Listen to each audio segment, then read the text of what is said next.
ආයිබෝන් ළමයි. ආයුබෝවන් සර්.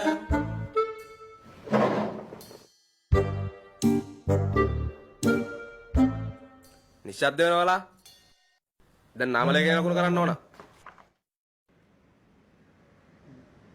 කේල් ඉන්නවා.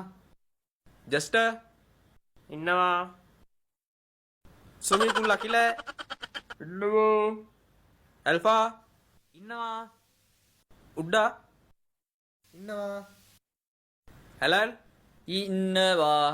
සයිටම් ෆ්ලෑෂ් ඉන්නවා. සිම් ෆ්ලෑෂ් ඉන්නවා.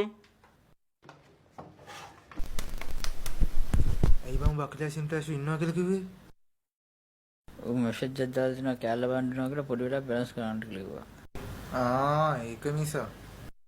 කේ ඇයි ඉස්කෝලේ ආවේ නැත්තේ? සර් මම යෙහිනෙන් ඉන්දියාවට ගියානේ.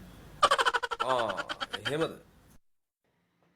එතකොට ඇලන් මොකද ඉස්කෝලේ ආවේ නැත්තේ? සර් මම මෙයාව එයාපෝට් එකට දාන්න හීනෙන්